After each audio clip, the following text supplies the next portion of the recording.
ದೇಶದಲ್ಲಿ ಒಂದು ರೀತಿ ಅಸಹಜ ವಾತಾವರಣ ನಿರ್ಮಾಣ ಆಗಿರಬಹುದು ಅಂಥೇಳಿ ಗೋಪಾಲಕೃಷ್ಣ ಅಡಿಗ ಅವರು ಅಭಿಪ್ರಾಯಪಡ್ತಾರೆ.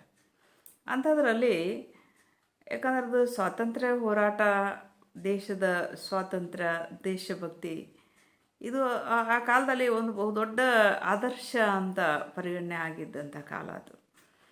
ಅದಕ್ಕಾಗಿ ನೈತಿಕವಾಗಿ ವೀರರಾಗಿ ಬದುಕಿದರೂ ಕೂಡ ಬಹಳ ಜನ, ಮತ್ತು ಅವರು ಕೃತಾರ್ಥರು ಆದರು. ದೇಶಕ್ಕಾಗಿ ಹೋರಾಟವನ್ನು ಮಾಡಿದಂಥವ್ರು, ಬಹಳ ಸರಳ ಜೀವನವನ್ನು ಮಾಡಿದಂಥವರು, ಅದರ ಉದಾತ್ತವಾದಂತಹ ದೇಶಭಕ್ತಿಯನ್ನು ಮೆರೆದಂಥವರು. ಆ ಒಂದು ಆದರ್ಶದ ಅಲೆ ಎಲ್ಲ ಜನರಲ್ಲಿ ಪ್ರೇರಕ ಶಕ್ತಿಯಾಗಿ ಬಂತು. ಅಂತಹ ಸಂದರ್ಭದಲ್ಲಿ ಅವರು ಹೇಗೆ ನೈತಿಕ ವೀರರಾಗಿ ಸತ್ಯವಾಗಿ ಹೋರಾಟ ಮಾಡಿದಂಥವರು ಪ್ರೇರಕ ಶಕ್ತಿಯನ್ನು ಜನರಲ್ಲಿ ನೀಡಿದರು, ತಾವು ಸಹಿತ ಅವರು ಕೃತಾರ್ಥರಾದರು. ಅದರ ನಂತರದ ದಿನಗಳಲ್ಲಿ ಗಾಂಧೀಜಿಯವರ ಕಾಲಾನಂತರದಲ್ಲಿ ಭಾಳ ಈ ಒಂದು ದೊಡ್ಡ ಆದರ್ಶವನ್ನು ನಾವು ಅದನ್ನು ಆದರ್ಶದ ನೆರಳಲ್ಲಿ ನಾವು ಹೋಗ್ತಾ ಇದ್ದರೆ ನಾವು ಸಹಿತ ಅಧಿಕಾರ ತಗೋಬೋದು, ಖ್ಯಾತಿಯನ್ನು ಪಡಿಬೋದು, ಅದರಿಂದ ಧನವನ್ನು ಸಹಿತ ನಾವು ಗಳಿಸ್ಬೋದು ಅನ್ನುವಂಥ ಒಂದು ಸಣ್ಣ ಸಣ್ಣ ರೀತಿಯ ಮನಸ್ಥಿತಿಯವರು ಈ ದೊಡ್ಡ ಆದರ್ಶದ ನೆರಳಿನಲ್ಲಿ ಹೋಗೋ ಪ್ರಯತ್ನವನ್ನು ಮಾಡಿದರು ಅಂತ ಬರೀತಾರೆ ಗೋಪಾಲಕೃಷ್ಣ ಅಡಿಗ ಅವರು. ಯಾಕಂದ್ರೆ ಸ್ವಾತಂತ್ರ್ಯ ಹೋರಾಟದಲ್ಲಿ ಮೂಲ ಸ್ತರದಲ್ಲಿ ಕೆಲಸ ಮಾಡಿದಂಥವ್ರದ್ದು ಅವರ ಆದರ್ಶ ದೊಡ್ಡದು ಆಗಿತ್ತು. ನೈತಿಕವಾಗಿ ವೀರರಾಗಿಯೂ ಬದುಕಿದ್ರು, ಹಾಗೆ ಆಮೇಲೆ ಕೃತಾರ್ಥರು ಆದರು ಅವರು. ಆದರೆ ಈ ಒಂದು ಆದರ್ಶವನ್ನು ಬಹುಜನರು ಫಾಲೋ ಮಾಡ್ತಾರೆ. ಈ ಒಂದು ಆದರ್ಶದಲ್ಲಿ ಇದ್ದಂಥವ್ರನ್ನ ಹೆಚ್ಚು ಜನ ಅವ್ರನ್ನ ಮೆಚ್ಕೋತಾರೆ. ಈ ಹಿನ್ನೆಲೆಯಲ್ಲಿ ನಾವು ಸಹಿತ ಈ ದಾರಿಯಲ್ಲಿ ಹೋಗ್ತಾ ಹೋಗ್ತಾ ಖ್ಯಾತಿ ಗಳಿಸ್ಬೋದು ಅಂತ ಅಂದ್ಕೊಂಡು ಅದನ್ನು ತಮ್ಮತನಕ್ಕೆ, ತಮ್ಮ ಒಂದು ಉಪಯೋಗಕ್ಕೆ, ಸ್ವಾರ್ಥಕ್ಕೆ ಬಳಸ್ಕೊಂಡಂಥ ಜನರು ಸಹಿತ ಗಾಂಧೀಜಿ ನಂತರದ ದಿನಗಳಲ್ಲಿ ಬಂದರು ಅಂತ ಗೋಪಾಲಕೃಷ್ಣ ಅಡಿಗ ಅವರು ಬರೀತಾರೆ. ಸಣ್ಣ ರೀತಿಯಲ್ಲಿ ಬದುಕುವವರ ಮಹಾಸೇನೆಯೇ ರೂಪುಗೊಂಡಿತು. ಆ ಗಾಂಧೀಜಿಯವರ ಆ ಕಾಲದ ಆ ಪ್ರೇರಣೆಯನ್ನು ಇಟ್ಕೊಂಡು ಅದ ಕಾಲದಲ್ಲಿ ಅಂಥ ಒಂದು ಮಹಾಸೇನೆಯೇ ರೂಪುಗೊಂಡಿತು. ಸ್ವಾತಂತ್ರ್ಯ ಬಂದ ನಂತರ ನಿಜವಾದ ಅಧಿಕಾರ ದೊರಕಿದ್ದು ಸಹಿತ ಇಂಥ ಮಹಾಸೇನೆಗೆ ಮತ್ತು ಇದರ ಸೇನಾಪತಿಗಳಿಗೆ ಅಂತ ಬರೀತಾರೆ ಗೋಪಾಲಕೃಷ್ಣ ಅಡಿಗ ಅವರು. ಯಾಕಂದರೆ ಹೋರಾಟವನ್ನು ಮಾಡಿದಂಥವರೇ ಒಂದು ರೀತಿಯ ಜನ, ದೇಶಾಭಿಮಾನ, ದೇಶಭಕ್ತಿ ಇದನ್ನು ಇಟ್ಕೊಂಡು ಹೋರಾಟ ಮಾಡಿದರು. ಆದರೆ ಅವರು ಪಡೆದಂಥ ಆ ಸ್ವಾತಂತ್ರ್ಯವನ್ನು ಅದನ್ನು ಅನುಭವಿಸಲಿಕ್ಕೆ ಉಪಭೋಗದ ರೀತಿಯಲ್ಲಿ ತಗೊಂಡಂಥ ಜನರೇ ಬೇರೆ ಆಗಿದ್ದರು. ಇವರ ಆದರ್ಶದ ಒಂದು ನೆರಳಿನಲ್ಲಿ ಆ ಒಂದು ಪರದೆ ಎದುರಿಗಿಟ್ಕೊಂಡು, ಒಂದು ಬೋರ್ಡ್ ಎದುರಿಗಿಟ್ಕೊಂಡು ಅದರಿಂದ ತಮ್ಮ ಸ್ವಾರ್ಥ ಸಾಧನೆಯನ್ನು ಮಾಡ್ತಕ್ಕಂಥ ಜನರ ಕೈ ಒಳಗೆ ಸ್ವಾತಂತ್ರ್ಯ ಸಿಕ್ತು, ನಿಜವಾದ ಅಧಿಕಾರ ಸಿಕ್ತು. ಅದು ಏನಾಗ್ಬಿಟ್ಟಿತ್ತು ನಂತರ, ಭೋಗಲಾಲಸ್ಯ ಅಗ್ನಿಕುಂಡದಲ್ಲಿ ಅವರೆಲ್ಲರೂ ಎಂಥವ್ರಿದ್ದರು ಅಧಿಕಾರ ತಗೊಂಡವರು ಅಂತ ಬಹಳ ನಿಷ್ಠುರವಾಗಿ ಇಲ್ಲಿ ಗೋಪಾಲಕೃಷ್ಣ ಅಡಿಗ ಅವರು ಬರೀತಾರೆ. ಭೋಗಲಾಲಸ್ಯ ಅಗ್ನಿಕುಂಡದಲ್ಲಿ ಅಂತಃಕರಣವನ್ನು, ಸತ್ಯನಿಷ್ಠೆ, ಅಹಿಂಸೆಯನ್ನು ಸುಟ್ಟು ಆಹುತಿ ಕೊಟ್ಟವರು ಅವರು ಅಂತ. ಯಾಕಂದ್ರೆ ಅವರಿಗೆ ಭೋಗಲಾಲಸ್ಯ ಹೆಚ್ಚಾಗಿ ಆ ಒಂದು ಅಗ್ನಿಕುಂಡದಲ್ಲಿ ಅಂತಃಕರಣದ ಪ್ರೀತಿ ವಿಶ್ವಾಸಗಳನ್ನು, ಸತ್ಯನಿಷ್ಠೆಯನ್ನು, ಅಹಿಂಸೆಯನ್ನು ಅದರಲ್ಲಿ ಸುಟ್ಟು ಆಹುತಿ ಮಾಡಿಬಿಟ್ಟಿದ್ರು ಅವರು. ಅಂತಹ ಜನರ ಕೈಯಲ್ಲಿ ಅಧಿಕಾರ ಸಿಕ್ತು ಅಂತ ಹೇಳ್ತಾರೆ. ತಾವು ಮಹಾತ್ಯಾಗಿಗಳೆಂದು, ದೇಶಪ್ರೇಮಿಗಳೆಂದು, ದೀನದಲಿತರ ಉದ್ಧಾರಕ್ಕಾಗಿಯೇ ನಾವು ಅವತಾರ ಎತ್ತಿ ಬಂದಂತಹ ಸತ್ಪುರುಷರೆಂದು ನಟನೆಯನ್ನು ಮಾಡ್ತಕ್ಕಂಥವರ ಒಂದು ಗುಂಪು ಗಾಂಧೀಜಿಯವರ ನಂತರ ಶುರುವಾಯಿತು ಅಂತ ಗೋಪಾಲಕೃಷ್ಣ ಅಡಿಗ ಅವರು ಬರೀತಾರೆ. ಯಾಕಂದರೆ ಸ್ವಾತಂತ್ರ್ಯ ಮೂಲ ಧ್ಯೇಯ ಒಂದಾಗಿತ್ತು. ಅದು ಬಂದ ನಂತರ ಅಧಿಕಾರ ಮತ್ತೊಬ್ಬರ ಕೈಯಲ್ಲಿ ಸಿಕ್ತು. ಆದರೆ ಅವರು ಅಂಥ ಉದಾತ್ತ ಆದರ್ಶ ವಿಚಾರವಾದಿಗಳು ಇರಲಿಲ್ಲ. ಅವರು ಭೋಗ ಲಾಲಸೆಯಲ್ಲಿ ಎಲ್ಲ ಅಂತಃಕರಣ ಸತ್ಯನಿಷ್ಠೆ ಅಹಿಂಸೆಯನ್ನು ಸುಟ್ಟಂಥವರಾಗಿದ್ದರು, ಆಹುತಿ ಕೊಟ್ಟಂಥವರಾಗಿದ್ದರು. ಆದರೆ ಹೊರ ನೋಟಕ್ಕೆ ನಾವು ಮಹಾತ್ಯಾಗಿಗಳು, ದೇಶಪ್ರೇಮಿಗಳು, ದೀನದಲಿತರ ಉದ್ಧಾರಕ್ಕಾಗಿ ಬಂದವರು, ಅದಕ್ಕಾಗಿ ಅವತಾರ ವ್ಯಕ್ತಿ ಬಂದಂಥ ಸತ್ಪುರುಷರು ಅಂಥೇಳಿ ನಟನೆಯನ್ನು ಮಾಡ್ತಾಯಿದ್ರು ಅಂತ ಒಂದು ವರ್ಗವೇ ಶುರುವಾಗ್ಬಿಡ್ತು ಗಾಂಧೀಜಿಯ ನಂತರ ಅಂತ ಇಲ್ಲಿ ಬರೀತಾರೆ. ಅಂದರೆ ಆದರ್ಶ ಪರತೆಗೆ ಜನಪ್ರಿಯತೆ ಇದೆ ಅನ್ನುವಂಥದ್ದು ಅವ್ರಿಗೆ ಗೊತ್ತಾಗಿತ್ತು. ಅದರಿಂದ ನಾವು ಖ್ಯಾತಿ ಗಳಿಸೋಣ, ಆಮೇಲೆ ಅದರಿಂದ ಅಧಿಕಾರ ಸಿಗ್ತದೆ, ಅದರ ಹಿಂದೆ ಧನ ಸಿಗ್ತದೆ, ಇದರ ಒಂದು ಗಳಿಕೆ. ಅದಕ್ಕಾಗಿ ಈ ಆದರ್ಶ ಪರತೆಯ ಈ ಒಂದು ನೆರಳಿನಲ್ಲಿಯೇ ಹೋಗ್ತಾ ಇದ್ದಾರೆ ಅನ್ನುವಂಥ ಜನ ನಂಬೋ ರೀತಿಯಲ್ಲಿ ಅವ್ರ ನಟನೆಯನ್ನು ಮಾಡ್ತಾಯಿದ್ರು ಅಂತ ಬರೀತಾರೆ ಇದರಲ್ಲಿ. ಅಂದ್ರೆ ಅವರು ವಾಸ್ತವವಾಗಿ ಬಹಳ ವಿದ್ಯಾವಂತರಲ್ಲ, ಆದರೆ ಅವಿದ್ಯಾವಂತರಾದರೂ ಕೂಡ ಜಾಣರಾದ ಕೆಲಸಗಳರು. ಈಗ ವಿದ್ಯಾವಂತರಲ್ಲದೆ ಇದ್ದರೂ ಕೂಡ ಜಾಣತನದಿಂದ ಮಾಡಬೇಕಾದಂತಹ ಕೆಲಸ ಕಾರ್ಯಗಳನ್ನು ಬಿಟ್ಟು ಆ ಕೆಲಸಗಳತನ ಮಾಡಿ ಈ ಒಂದು ನಟನೆಯ ಕೆಲಸವನ್ನು ಮಾಡೋಕ್ಕೆ ಶುರು ಮಾಡಿದರು. ಇದು ಒಂದು ರಂಗಸ್ಥಳವಾಯಿತು ಇಲ್ಲಿ ನಟನೆಯ ಸ್ವಾತಂತ್ರ್ಯ. ಇಲ್ಲೇನಾಯಿತು, ನಟನೆಯೇ ಪ್ರಧಾನ ಆಯಿತು. ಬಾಯಿಂದ ಅಗದಿ ದೇಶ ಉದ್ಧಾರ ಮಾಡ್ತೀವಿ ಅನ್ನೋ ಭಾವನೆಯಿಂದ ಮಾತಾಡ್ತಕ್ಕಂಥ ಮಾತು. ಅದರ ಅಂತರಂಗದಲ್ಲಿ ಸ್ವಾರ್ಥ ಲಾಲಸೆ ಹೆಚ್ಚಾಗಿತ್ತು. ಕೊಳ್ಳೆ ಹೊಡೆಯುವ ಸ್ವಾತಂತ್ರ್ಯ ದೊರಕಿದೆ ಅಂತ. ಇವತ್ತು ಸ್ವಾತಂತ್ರ್ಯದ ಅರ್ಥ ಇದು ಇಂತಹ ನಟನೆಯನ್ನು ಮಾಡ್ತಕ್ಕಂತಹ ಜನರಿಗೆ. ಈ 3ನೇ ಪಾಯಿಂಟಾಗಿ ಗೋಪಾಲಕೃಷ್ಣ ಅಡಿಗ ಅವರು ಚರ್ಚೆ ಮಾಡೋದು ಏನಂತ ಹೇಳಿದರೆ, ಸ್ವಾತಂತ್ರ್ಯ ಹೋರಾಟದ ಸಂದರ್ಭ ಹೇಗಿತ್ತು ಅನ್ನುವಂಥದ್ದನ್ನು ಅಲ್ಲಿ 2ನೇ ಹಂತದಲ್ಲಿ ನೋಡಿದರು. ಇನ್ನು 3ನೇ ಹಂತದಲ್ಲಿ ಸ್ವಾತಂತ್ರ್ಯವನ್ನು, ಆ ಒಂದು ಅಧಿಕಾರವನ್ನು ಅನುಭವಿಸ್ತಕ್ಕಂತಹ ಜನರು ಎಂಥವರು ಆಗಿದ್ದರು, ಅವರು ಸ್ವಾತಂತ್ರ್ಯ ಪೂರ್ವದ ಮನಸ್ಥಿತಿಗಳು ಈ ಜನರಿಗೆ ಇರಲಿಲ್ಲ, ಅವರು ಅಧಿಕಾರ ಲಾಲಸೆಗೆ ಏನೆಲ್ಲ ಮಾಡಿದರು ಅನ್ನುವಂಥ ಒಂದು ವಾಸ್ತವ ಚಿತ್ರಣವನ್ನು ಈ 3ನೇ ಪಾಯಿಂಟಾಗಿ ನಾವು ಚರ್ಚೆ ಮಾಡ್ತೀವಿ. ಅವಿದ್ಯಾವಂತರಾದರೂ ಸಹಿತ ಜಾಣರಾದಂಥ ಕೆಲಸಗಾರರಾಗಿದ್ದರು. ಅವರು ರಂಗಸ್ಥಳ ನಿರ್ಮಾಣ ಮಾಡಿಕೊಂಡಿದ್ರು. ಇಲ್ಲಿ ನಟನೆಯ ಸ್ವಾತಂತ್ರ್ಯದ ಒಂದು ನಟನೆಯನ್ನು ಮಾಡ್ತಾಯಿದ್ರು. ಕೊಳ್ಳೆ ಹೊಡೆಯುವ ಸ್ವಾತಂತ್ರ್ಯ ದೊರಕಿದೆ. ಈ ಸ್ವಾತಂತ್ರ್ಯ ಅಂದ್ರೆ ಅದಕ್ಕೆ ಅರ್ಥ ಏನಂದ್ರೆ ಕೊಳ್ಳೆ ಹೊಡೆಯೋದಕ್ಕೆ ಸ್ವಾತಂತ್ರ್ಯ ಸಿಕ್ಕಂಗೆ ಅಂತ. ಯಾಕೆ ನಮ್ಮ ದೇಶವನ್ನು ಕಟ್ಟುವಂತಹ, ಬೆಳೆಸುವಂಥದಕ್ಕೋಸ್ಕರ ಸ್ವಾತಂತ್ರ್ಯ ಸಿಕ್ಕಿದೆ ಅನ್ನೋ ಅರ್ಥ ಹೋರಾಟಗಾರರದಾಗಿತ್ತು. ಆದರೆ ಇವತ್ತು ಸ್ವಾತಂತ್ರ್ಯದ ಅರ್ಥ ಏನನ್ನು ಒಳಗೊಂಡಿದೆ ಅಂತ ಗೋಪಾಲಕೃಷ್ಣ ಅಡಿಗ ಅವರು ಬರೀತಾರೆ ಅಂದರೆ, ಕೊಳ್ಳೆ ಹೊಡೆಯಲಿಕ್ಕೆ ಸ್ವಾತಂತ್ರ್ಯ ಸಿಕ್ಕಿದೆ, ನಿಜವಾದ ಸ್ವಾತಂತ್ರ್ಯ ಇದಲ್ಲ ಅಂತ ಹೇಳ್ತಾರೆ. ಅಂದರೆ ಇವತ್ತು ಸ್ವಾತಂತ್ರ್ಯದ ಅರ್ಥ ಏನಿದೆ, ಎಲ್ಲೆಲ್ಲಿ ಎಷ್ಟೆಷ್ಟು ಸಿಗ್ತದೋ ಅಷ್ಟನ್ನು ನಟನೆ ಮಾಡಿ ಕೊಳ್ಳೆ ಹೊಡೆಯುವಂತಹ ಪ್ರಕ್ರಿಯೆನೇ ಸ್ವಾತಂತ್ರ್ಯ.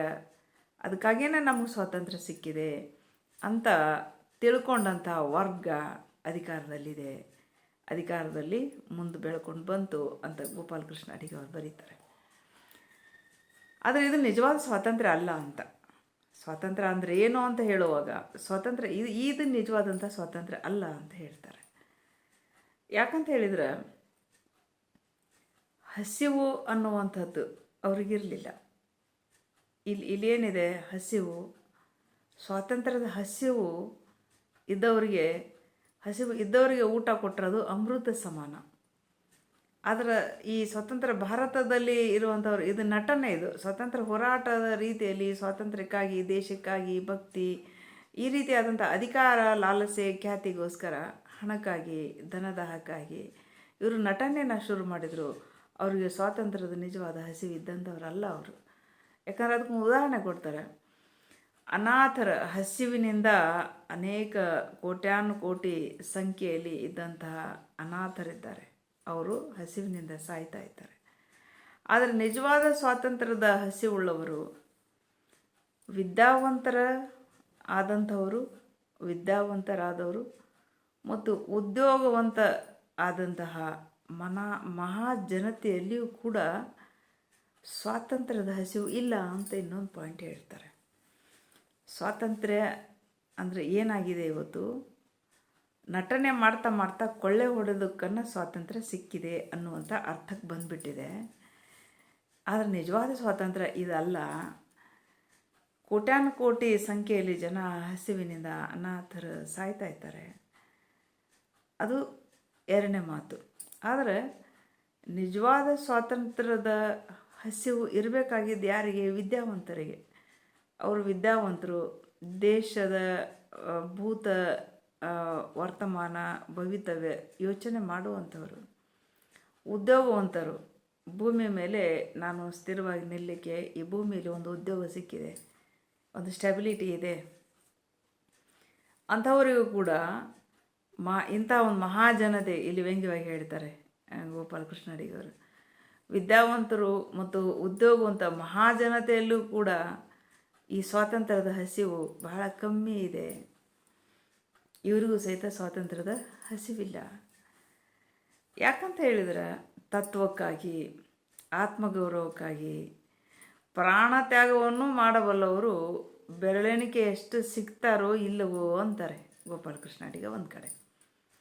ತತ್ವಕ್ಕಾಗಿ, ಆತ್ಮಗೌರವಕ್ಕಾಗಿ ಪ್ರಾಣ ತ್ಯಾಗವನ್ನು ಮಾಡಬಲ್ಲಂಥವ್ರು ಬೆರಳೆಣಿಕೆಯಷ್ಟು ಸಹಿತ ಸಿಗ್ತಾರೋ ಇಲ್ಲವೋ. ಯಾಕಂದರೆ ಹೇಗಾಗಿದೆ, ಪದವಿ, ಪ್ರತಿಷ್ಠೆ, ಆಡಂಬರ, ಭೋಗವಿಲಾಸ ಇವೆಲ್ಲವುಗಳಿಂದಾಗಿ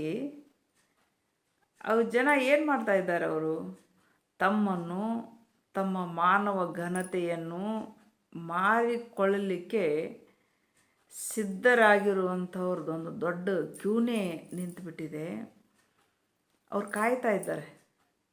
ಯಾವುದೋ ಹಿನ್ನೆಲೆಯಲ್ಲಿ ಪದವಿ, ಪ್ರತಿಷ್ಠೆ, ಆಡಂಬರ, ಭೋಗವಿಲಾಸಕ್ಕಾಗಿ ಏನು ಮಾಡ್ತಾ ಇದ್ದಾರೆ, ತಮ್ಮನ್ನು, ತಮ್ಮ ಮಾನವ ಘನತೆಯನ್ನು, ಮಾನವರು ಅಂದರೆ ಅವ್ರಿಗೊಂದು ಘನತೆ ಇದೆ, ಪ್ರಾಣಿಗಳಿಗಿಂತ ಭಿನ್ನ ಮನುಷ್ಯ, ಅವನಿಗೊಂದು ಘನತೆ ಇದೆ, ಗೌರವ ಇದೆ, ಅದನ್ನು ಸಹಿತ ಆ ಘನತೆಯನ್ನು ಮಾರ್ಕೊಳ್ಳಿಕ್ಕೆ ಸಿದ್ಧರಾಗಿ ನಿಂತಂಥವರು ಒಂದು ದೊಡ್ಡ ಕ್ಯೂನೇ ನಿಂತು ಕಾಯ್ತಾ ಇದೆ.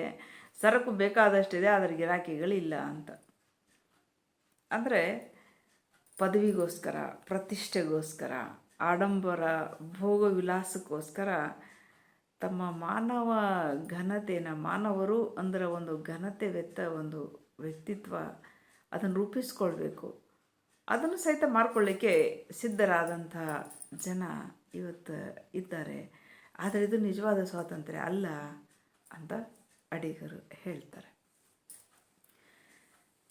ಮುಂದುವರೆದು ಸ್ವಾತಂತ್ರ್ಯ ಅಂದ್ರೇನು, ಹಾಗಾದರೆ ವಾಸ್ತವಿಕವಾಗಿ ಸ್ವಾತಂತ್ರ್ಯ ಅಂದ್ರೇನು ಅನ್ನುವಂಥದ್ದನ್ನು 4ನೇ ಪಾಯಿಂಟಾಗಿ ನಾವಿಲ್ಲಿ ಚರ್ಚೆ ಮಾಡ್ತೀವಿ.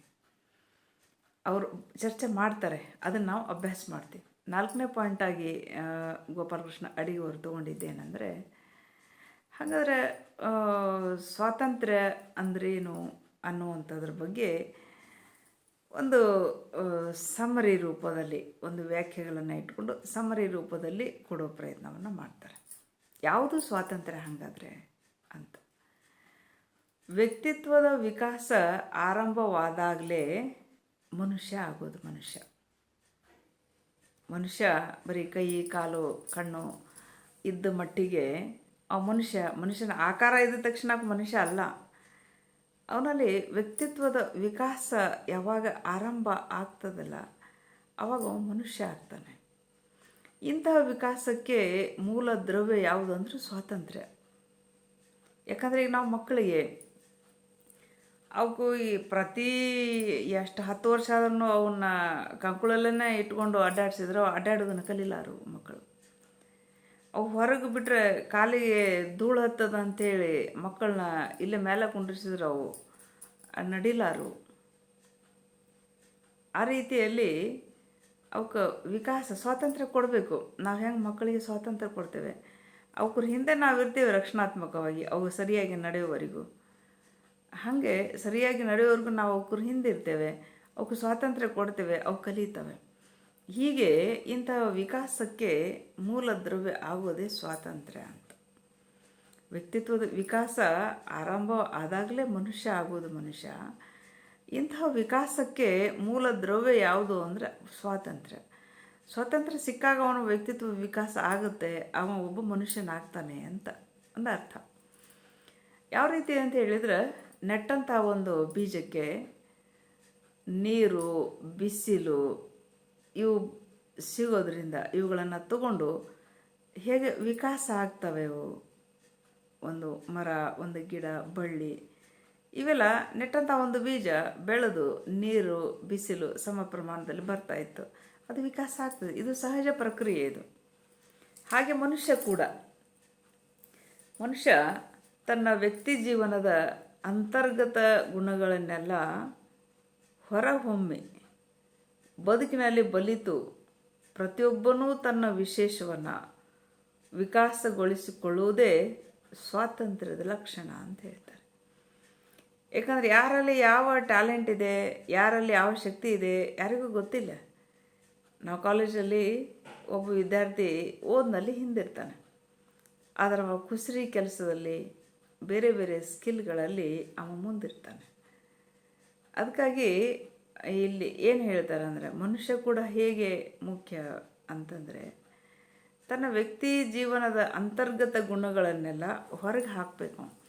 ಈ ವಿದ್ಯಾರ್ಥಿಗಳಿಗೆ ನಾವು ಸ್ಪರ್ಧೆಯನ್ನು ಇಟ್ಟಾಗ ಅವ ಅದಕ್ಕೆ ಸ್ಪರ್ಧೆ ಮಾಡಿ ಅಲ್ಲಿ ಕಾಂಪಿಟೇಷನ್ ಮಾಡಿದಾಗಲೇ ನಮ್ಗೆ ಗೊತ್ತಾಗೋದು ಅವನಿಗೆ ಸ್ವತಂತ್ರ ನಾವು ಕೊಡೋದು ವಿದ್ಯಾರ್ಥಿಗಳಿಗೆ. ಅವರು ಅದನ್ನು ಸ್ವತಂತ್ರವನ್ನು ಅರ್ಥೈಸ್ಕೊಂಡು ಬಂದು ತಮ್ಮ ಪ್ರತಿಭೆಯನ್ನು ಹೊರಗೆ ಹಾಕೋದು. ಹಾಗೆ ಹಾಕಿದಾಗ ಒಮ್ಮೆ ಅವರಿಗೆ ಅಂಜಿಕೆ ಬರ್ತದೆ, ಒಂದು ಹಾಡಲಿಕ್ಕೋ ಒಂದು ಭಾಷಣ ಮಾಡಲಿಕ್ಕೋ. ಆನಂತರ ಅದನ್ನು ಪ್ರಾಕ್ಟೀಸ್ ಮಾಡ್ತಾರೆ, ಅದ್ರ ಬಲವತ್ತರವಾಗಿ ನಂದು ಇದು ಸ್ಟ್ರೆಂತ್ ಇದೆ ಅಂತ ಅವ್ರಿಗೆ ಅನಿಸಿದಾಗ ಅದಕ್ಕೆ ಅವ್ರು ಒತ್ತು ಕೊಡ್ತಾರೆ, ಅದು ಬಲೀತದೆ. ಪ್ರತಿಯೊಬ್ಬ ತನ್ನ ವಿಶೇಷವನ್ನು ವಿಕಾಸಗೊಳಿಸ್ಕೊಳ್ಳೋದು. ಯಾವನಿಗೆ ಹಾಡಿನಲ್ಲಿದೆ, ಯಾವನಿಗೆ ಭಾಷಣದಲ್ಲಿದೆ, ಯಾವನಿಗೆ ಬರವಣಿಗೆಯಲ್ಲಿದೆ. ನಾನು ಯಾವ ರೀತಿ ಥಿಂಕ್ ಮಾಡ್ತಾ ಇದ್ದೇನೆ, ನನ್ನನ್ನು ನಾನು ಏನಂತ ಅರ್ಥ ಮಾಡ್ಕೊಂಡಿದ್ದೇನೆ, ಜನರು ನನ್ನನ್ನು ಏನನ್ನು ಅರ್ಥ ಮಾಡ್ಕೋತಾ ಇದ್ದಾರೆ. ಈ ಒಂದು ವಿಚಾರಧಾರೆಗಳೇನಿದೆಯಲ್ಲ, ಇದನ್ನು ಪ್ರತಿಯೊಬ್ಬನೂ ತನ್ನ ವಿಶೇಷವನ್ನು ವಿಕಾಸಗೊಳಿಸ್ಕೊಳ್ಳೋದಿದೆಯಲ್ಲ, ಇದು ಸ್ವಾತಂತ್ರ್ಯ. ಇದೇ ಸ್ವಾತಂತ್ರ್ಯದ ಲಕ್ಷಣ ಅಂತ ಹೇಳ್ತಾರೆ. ಅಂದರೆ ಮನುಷ್ಯ ತನ್ನ ವ್ಯಕ್ತಿ ಜೀವನದ ಅಂತರ್ಗತ ಗುಣಗಳನ್ನು ಹೊರಗೆ ಪ್ರಕಟಪಡಿಸೋದು, ಬದುಕಿನಲ್ಲಿ ಅದು ಬಲಿತು ಒಂದು ಪಕ್ವತೆಯನ್ನು ಪಡೆಯೋದು, ಅದು ಏನಿದೆಯಲ್ಲ ಅದು ತನ್ನ ವಿಶೇಷವನ್ನು ವಿಕಾಸಗೊಳಿಸ್ಕೊಳ್ತಾ ಹೋಗೋದು. ತನ್ನ ಮೆರಿಟ್ಸ್ ಏನಿದೆ ಅದನ್ನು ವಿಸ್ತಾರಗೊಳಿಸ್ಕೊಳ್ತಾ ಹೋಗುವಂಥದ್ದು ಏನಿದೆಯಲ್ಲ, ಇದು ನಿಜವಾದ ಸ್ವಾತಂತ್ರ್ಯದ ಲಕ್ಷಣ ಅಂತ ಗೋಪಾಲಕೃಷ್ಣ ಅಡಿಗ ಅವರು ಬರೀತಾರೆ. ಆಮೇಲೆ ಮನುಷ್ಯತ್ವದ ಮೂಲ ಲಕ್ಷಣಗಳು ಅಂತ ಒಂದಷ್ಟು ಹೇಳ್ತಾರೆ. ಯಾವುವು? ಮನುಷ್ಯ ವ್ಯಕ್ತಿತ್ವ ವಿಕಾಸ ಆಗಿ ಅಂತರ್ಗತ ಗುಣಗಳನ್ನು ಅಭಿವ್ಯಕ್ತಿ ಮಾಡ್ತಾ ಅದನ್ನು ಪ್ರಬಲಗೊಳಿಸ್ಕೊಳ್ತಾ ಹೋಗುವಂಥದ್ದೇ ಸ್ವಾತಂತ್ರ್ಯ ಅಂತ ಅನ್ನೋದಾದರೆ, ಮನುಷ್ಯತ್ವಕ್ಕೆ ಒಂದಿಷ್ಟು ಮೂಲ ಲಕ್ಷಣಗಳಿದ್ದಾವೆ. ಯಾವುದು? ವಿಚಾರಪರತೆ. ಯಾವುದನ್ನು ಸಹಿತ ವಿಚಾರ ಮಾಡಲಾರದೆ ನಂಬಬಾರ್ದು, ವಿಚಾರಪರತೆಯನ್ನು ಇಟ್ಕೊಳ್ಳೋದು.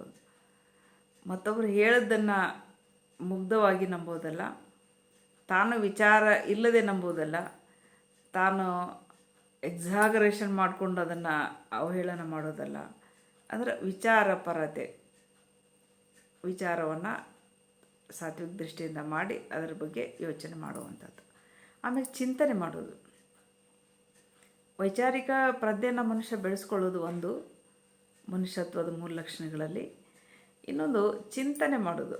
ಯಾಕಂದರೆ ಚಿಂತನೆಗೂ ವಿಚಾರಕ್ಕೂ ವ್ಯತ್ಯಾಸ ಇದೆ, ವೈಚಾರಿಕತೆಗೂ ಚಿಂತನೆಗೂ. ವೈಚಾರಿಕವಾಗಿ ತಗೊಂಡು ಹೋಗುವಂಥದ್ದು ಅದು ಸೈಂಟಿಫಿಕ್ ಆಗಿ ನೋಡುವಂಥದ್ದು, ತಾತ್ವಿಕವಾಗಿ ನೋಡುವಂಥದ್ದು, ತಾರ್ಕಿಕವಾಗಿ ನೋಡುವಂಥದ್ದು. ಆದರೆ ಚಿಂತನೆ ಏನಿದೆಯಲ್ಲ ನಿರಂತರವಾಗಿ ಮನುಷ್ಯನಲ್ಲಿ ಹರಿತಾನೇ ಇರ್ತದೆ. ಅಂಥ ಒಂದು ಚಿಂತನ ಪ್ರವೃತ್ತಿ, ಆತ್ಮಸಾಕ್ಷಿಗನುಸಾರವಾದಂಥ ನಡತೆ. ಬಸವಣ್ಣನವರು ಹೇಳ್ತಾರಲ್ಲ, ಯಾವ ರೀತಿ? ಆತ್ಮಸಾತ್ ನುಡಿದರೆ ಲಿಂಗ ಮೆಚ್ಚಿ ಅಹುದಹುದೆನ್ನಬೇಕು. ಹಂಗೆ ಸಾತಾದಂತಹ ಮಾತಿರಬೇಕು ಅಂತ ಬಸವಣ್ಣ ಹೇಗೆ ಹೇಳ್ತಾರಲ್ಲ, ಹಾಗೆ ಆತ್ಮಸಾಕ್ಷಿಗೆ ಅನುಸಾರವಾದ ನಡತೆ ಇರಬೇಕು. ಬೇರೆಯವರು ಹೊಗಳ್ತಾರೋ, ಬೇರೆಯವರು ತೆಗಳುತ್ತಾರೋ ಆ ಥರ ಅಲ್ಲ. ನನ್ನ ಆತ್ಮಕ್ಕೆ ಯಾವುದು ಸರಿ ಅನ್ನಿಸ್ತದೆ, ಆತ್ಮಸಾಕ್ಷಿಯಾಗಿ ಇಟ್ಕೊಂಡು ನನ್ನ ನಡತೆ ನನಗೆ ಸರಿ ಇದೆ, ಓಕೆ, ಮುಂದುವರಿ. ಇಂತಹ ಈ 3 ಪ್ರಮುಖ ಅಂಶಗಳೇನಿದಾವಲ್ಲ, ಇವು ಮನುಷ್ಯತ್ವದ 3 ಲಕ್ಷಣಗಳಂತ ಗೋಪಾಲಕೃಷ್ಣ ಅಡಿಗವರು ಬರೀತಾರೆ. ವಿಚಾರಪರತೆ, ಚಿಂತನೆ, ಇನ್ನೊಂದು ಆತ್ಮಸಾಕ್ಷಿಗನುಸಾರವಾದ ನಡತೆ ಅಂತ. ಈ ಲಕ್ಷಣಗಳ ಆವಿಷ್ಕಾರಕ್ಕೆ ಅತ್ಯಗತ್ಯವಾದದ್ದೇ ಸ್ವಾತಂತ್ರ್ಯ. ಯಾಕಂದ್ರೆ ಆ ಸ್ವಾತಂತ್ರ್ಯ ಇಲ್ಲದೆ ಹೋದರೆ ಅದರ ಅನ್ವೇಷಣೆಗೆ ಹೋಗಲಿಕ್ಕೆ ಸಾಧ್ಯ ಇಲ್ಲ. ಅದಕ್ಕಾಗಿ ಈ ಲಕ್ಷಣಗಳ ಆವಿಷ್ಕಾರಕ್ಕೆ ಸ್ವಾತಂತ್ರ್ಯದ ಅವಶ್ಯಕತೆ ಇದೆ. ವಿಚಾರಪರತೆಯನ್ನು ಬೆಳೆಸ್ಕೊಳ್ಳೋದಕ್ಕೆ, ಚಿಂತನಾ ಕ್ರಮವನ್ನು ನಾವು ರೂಢಿಸ್ಕೊಳ್ಳೋದಕ್ಕೆ, ಆತ್ಮಸಾಕ್ಷಿಗೆ ಅನುಗತವಾದಂತಹ ನಡತೆ ನಮ್ಮಲ್ಲಿ ನಾವು ಆ್ಯಡ್ ಮಾಡ್ಕೊಳ್ಳಿಕ್ಕೆ, ರೂಪಿಸಿಕೊಳ್ಳಿಕ್ಕೆ ಸ್ವಾತಂತ್ರ್ಯ ಅವಶ್ಯಕತೆ ಇದೆ ಅಂತ ಹೇಳ್ತಾರೆ. ಯಾಕಂತ ಹೇಳಿದ್ರೆ ದೇಹದ ಬೆಳವಣಿಗೆಗೆ ಹಸಿವು ನಮ್ಮನ್ನು ಚುರುಕಾಗಿಸ್ತದೆ. ಹಸಿವಾದಾಗ ನಾವು ಯಾವುದೇ ಕೆಲಸ ಕರ್ತವ್ಯಗಳನ್ನು ಮಾಡ್ತಾ ಇದ್ದಾಗಲೂ ಸಹಿತ ಹಸಿವು ಅನ್ನುವಂಥದ್ದು ಅದರೊಳಗೆ ಮಗ್ನ ಆಗೋದಿಲ್ಲ. ಅದು ನಾವು ಕೆಲಸ ಕರ್ತವ್ಯದಲ್ಲಿ ಮಗ್ನ ಆಗಿರ್ತೇವೆ, ಏನೋ ಬರಿತಾ ಇದ್ದೇವೆ, ಓದ್ತಾ ಇದ್ದೇವೆ.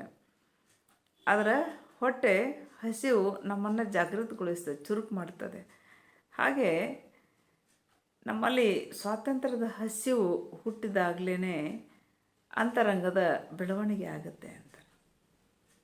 ಹಸಿವಿನಿಂದ ನಾವು ಹೇಗೆ ಹೊಟ್ಟೆಗೆ ಏನಾದರೂ ಊಟ ಮಾಡಬೇಕು ಅಂತ ಅನಿಸಿ ದೇಹದ ಬೆಳವಣಿಗೆಗೆ ಅದು ಪೂರಕ ಆಗುತ್ತೋ, ಪ್ರೇರಕ ಆಗುತ್ತೋ, ಹಾಗೆ ಸ್ವಾತಂತ್ರ್ಯದ ಹಸಿವು ನಮಗಿದ್ದಾಗ ಮಾತ್ರ ಅಂತರಂಗದ ಬೆಳವಣಿಗೆ ಆಗ್ತದೆ.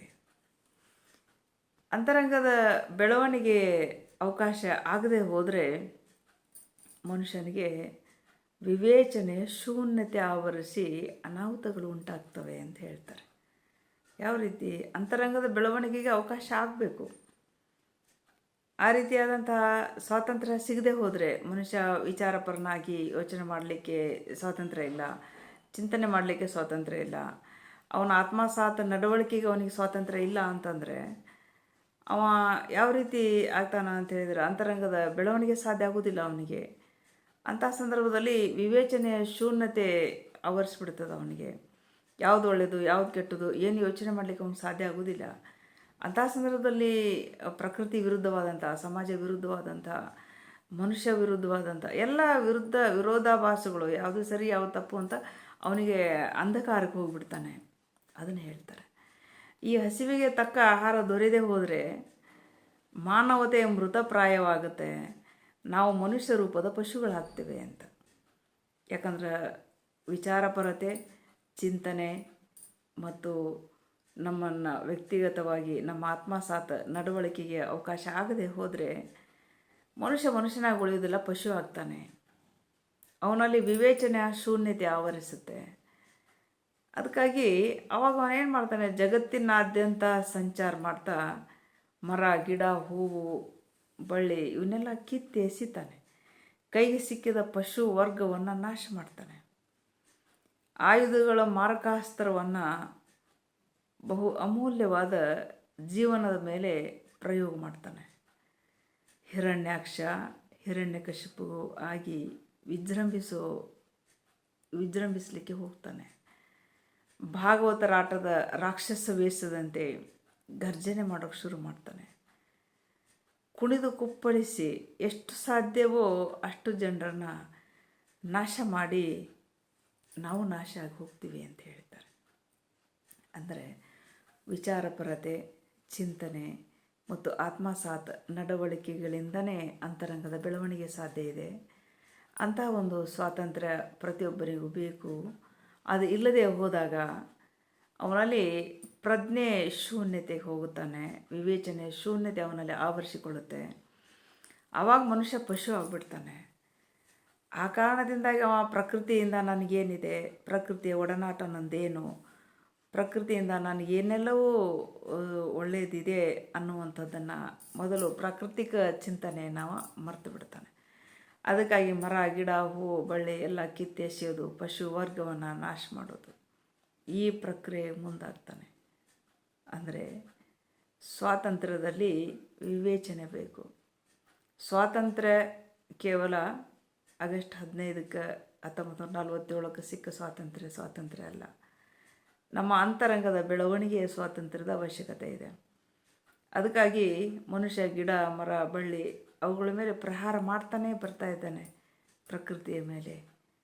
ಯಾಕೆ ಅಂತ ಹೇಳಿದರೆ ಅವ ಸ್ವಾತಂತ್ರ್ಯವನ್ನು ವಿವೇಚನಾ ಶೂನ್ಯ ದೃಷ್ಟಿಯಿಂದ ನೋಡ್ತಾ ಇದ್ದಾನೆ. ಅವನಲ್ಲಿ ವೈಚಾರಿಕ ಪ್ರಜ್ಞೆಯನ್ನು ಬೆಳೆಸ್ಕೋತಾ ಇಲ್ಲ, ಚಿಂತನೆ ಇಲ್ಲ, ಆತ್ಮಸಾತ ನಡವಳಿಕೆ ಇಲ್ಲ. ಅದು ಇದ್ದರೆ ಸ್ವಾತಂತ್ರ್ಯ ಒಂದು ಅರ್ಥ ತಗೋತದೆ. ಅದು ಇಲ್ಲದಾಗ ಅವ ಪ್ರಕೃತಿಗೆ ವಿರೋಧ ಆಗ್ತಾನೆ, ಮನುಷ್ಯತ್ವಕ್ಕೆ ವಿರೋಧ ಆಗ್ತಾನೆ, ಪ್ರತಿಯೊಬ್ಬರ ಜೀವನಕ್ಕೆ ವಿರೋಧ ಆಗ್ತಾನೆ. ಜೀವನದ ಬಹು ಮಹತ್ವಪೂರ್ಣವಾದಂತಹ ಜೀವನದ ಮೇಲೆ ಆಯುಧಗಳನ್ನು, ಮಾರಕಾಸ್ತ್ರವನ್ನು ಬಳಕೆ ಮಾಡ್ತಾನೆ. ಅದಷ್ಟೇ ಅಲ್ಲದೆ ಭಾಗವತರ ಆಟದ ರಾಕ್ಷಸ ವೇಷದಂತೆ ಗರ್ಜಿಸ್ತಾನೆ. ಅವನಲ್ಲಿ ಒಂದು ಪಾತ್ರ ಆಹ್ವಾನ ಆಗಿದೆ. ಭಾಗವತರ ಆಟದಲ್ಲಿ ಹೆಂಗೆ ರಾಕ್ಷಸ ನಾನು ವೇಷ ಹಾಕ್ಕೊಂಡಿನಂದ್ರೂ ಸಹಿತ ಅವ್ನು ಕುಣಿತಾ ಇದ್ದಾನೆ. ಆ ರೀತಿ ಒಳಗೆ ಅವ ಅಲ್ಲಿ ಆ ರೀತಿಯಾದಂತಹ ಈ ಗರ್ಜನೆ ಕುಣಿತ ಸರ್ವನಾಶಕ್ಕೆ ನಾಂದಿ ಆಗುತ್ತೆ. ಅದಕ್ಕಾಗಿ ಅಂತರಂಗದ ಬೆಳವಣಿಗೆಗೆ ಕಾರಣ ಆಗ್ತಕ್ಕಂತಹ ಚಿಂತನೆ, ವಿಚಾರಪರತೆ, ಆತ್ಮಸಾತ್ ನಡವಳಿಕೆಗಳನ್ನು ಒಳಗೊಂಡಂತಹ ಅಂತರಂಗದ ಬೆಳವಣಿಗೆ ಸ್ವಾತಂತ್ರ್ಯ ಸಕಾರಾತ್ಮಕವಾಗಿ ನಮ್ಮನ್ನು ತಗೊಂಡು ಹೋಗುತ್ತೆ. ಇಲ್ಲಾಂದ್ರೆ ಅದು ವಿವೇಚನೆ ಶೂನ್ಯತೆಯಿಂದಾಗಿ ಅನಾಹುತಕ್ಕೆ ದಾರಿ ಮಾಡಿಕೊಡ್ತದೆ ಅಂತ ಗೋಪಾಲಕೃಷ್ಣ ಅಡಿಗ ಅವರು ಬಹಳ ಪ್ರಬುದ್ಧವಾಗಿ ಇದನ್ನು ಚರ್ಚೆ ಮಾಡ್ತಾರೆ. ನೆಕ್ಸ್ಟ್ 5ನೇ ಪಾಯಿಂಟ್ ನಾವಿಲ್ಲಿ ಗುರುತಿಸೋದು ಈ ಲೇಖನದಲ್ಲಿ ಅಂದರೆ